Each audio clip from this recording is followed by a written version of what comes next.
Assalamualaikum warahmatullahi wabarakatuh. Salam sejahtera bagi kita semua. Perkenalkan, saya Eriska Latifah Prata Ayun. Saya berasal dari SMA Negeri 1 Ambulu. Di sini saya ingin menceritakan tentang legenda Batu Uluk dengan judul Asal Mula Batu Uluk.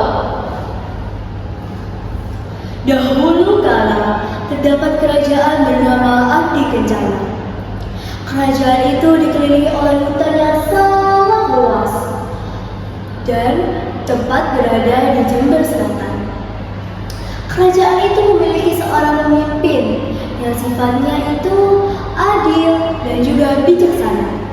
Pemimpin itu bernama Prabu Palpana. Prabu Palpana ialah salah satu keturunan Majapahit. Prabu Palpana adalah seorang raja yang selalu mengandalkan rakyatnya dibanding dirinya sendiri.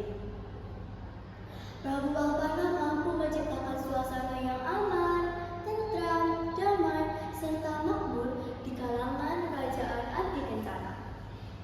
Sehingga tak heran lagi kalau rakyatnya banyak yang menjunjungnya. Sementara itu, jauh sekali di dalam hutan terdapat sebuah gua yang besar. Di dalamnya terdapat seekor naga sakti yang sedang bertapa. Naga itu adalah jelmaan dari Panglima Ratu Laut Selatan. Dia dikutuk menjadi naga karena tidak memenuhi perintah. Ia berubah menjadi naga besar dan harus bertapa selama 10 tahun agar dia bisa kembali ke wujudnya yang semula. Kini 10 tahun telah berlalu dan masa bertapa naga itu sudah selesai. Naga itu merasa sangat lapar ketika masa bertapaannya itu selesai. Akhirnya ia menghapus semua makanan yang ada di hutan itu, entah itu berupa hewan atau tumbuhan. Rakyat yang berada di sekitar hutan merasa sangat gelisah dan juga bingung. Karena pada awalnya makanan yang berlimpah ruah itu tiba-tiba hilang dalam sekejap. Mereka menjadi gelisah karena salah satu penghasilan mereka kini telah hilang.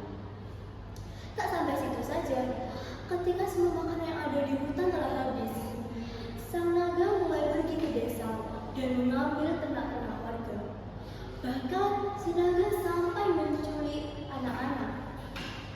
Warga desa tambah resah dan tambah bingung.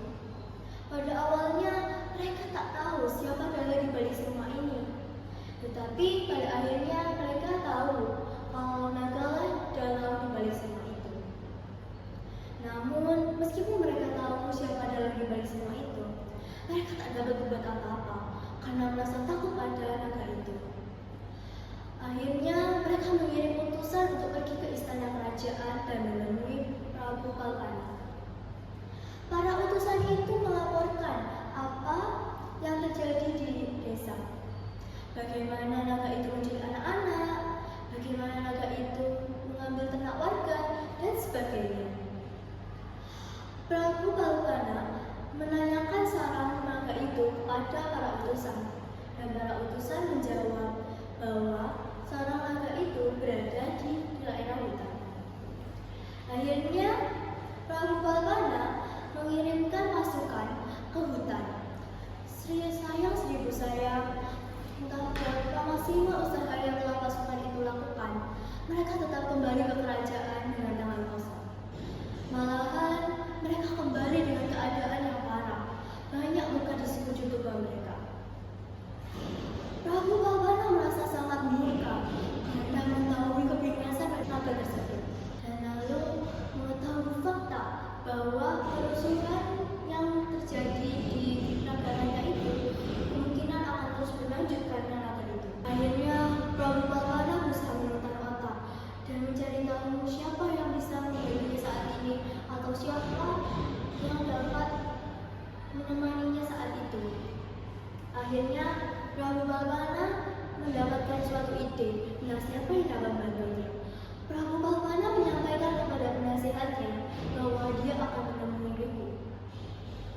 Wiku adalah seorang petapa yang sangat sakti.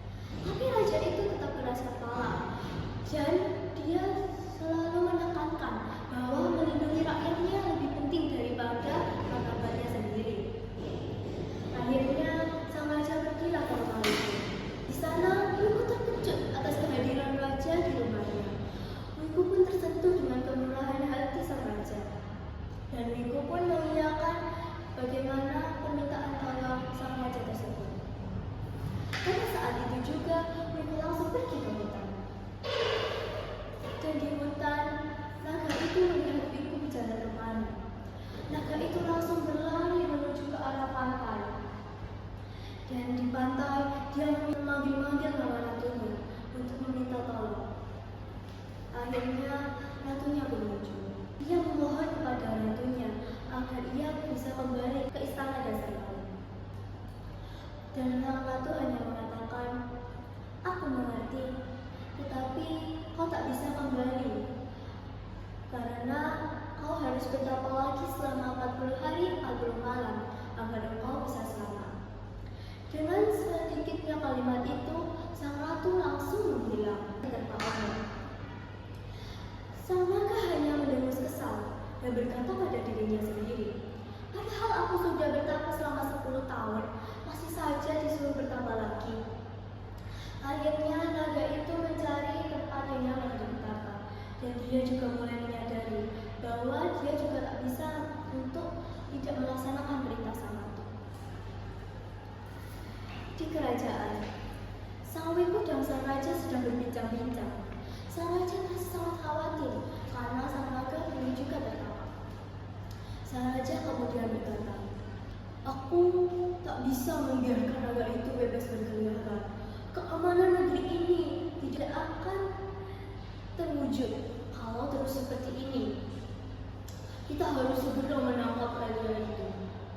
Si wiku pun hanya berkata, "Aku tahu, tetapi aku sudah berusaha mencari cara agar bisa menangkap naga itu." Akhirnya si raja pun menunggu sang wiku untuk selesai bermeditasi. Sang wiku pun melanjutkan kalimatnya, "Aku tahu bagaimana cara menangkap naga itu. Aku bahkan tahu bagaimana cara membunuhnya. Saat ini naga itu sedang berada di pantai selatan. Ia sedang bertapa. Lalu di sana kau harus memotong tubuhnya menjadi 3 bagian, yaitu bagian kepala, dada, serta ekor. Lalu kau harus membawanya jauh-jauh, karena kalau mereka bersatu lagi, maka naga itu akan hidup. Dan ingat, kamu hanya memiliki waktu sekitar 3 hari." Akhirnya Prabu pun langsung pergi ke pantai selatan dengan pasukan yang ia pimpin. Di sana dia dapat melihat naga yang sedang bermeditasi. Tubuhnya kaku semua, hanya hembusan nafasnya yang menandakan kalau dia masih hidup. Tanpa berlama-lama lagi, sang raja langsung memotong bagian tubuh dari sang naga dan langsung melemparkannya ke arah timur. Yang pertama bagian kepala, ia langsung melemparkannya sampai itu mendarat di Banyuwangi. Dan lalu bagian dada, ia tetap menaruhnya di pesisir pantai itu. Sedangkan bagian ekornya dia melemparnya hingga ke arah barat. Tiba-tiba dari bekas tubuh naga tersebut muncullah seorang wanita cantik. Wanita itu berterima kasih kepada Prabu karena menyelamatkannya dari kutukan sang ratu. "Prabu Parmana, terima kasih karena engkau telah membebaskanku dari kutukan sang ratu laut selatan. Sebagai ucapan terima kasihku, peliharalah tempat tetapaku ini, dan niscaya rakyatmu akan mendapatkan banyak rezeki di masa mendatang." Begitulah ucap wanita itu. Dan lalu wanita itu langsung menghilang ketika tubuhnya diterpa oleh. Sang Prabu hanya mengiyakan, dan seperti omongan wanita tersebut, ia hanya memelihara tempat tetapannya itu.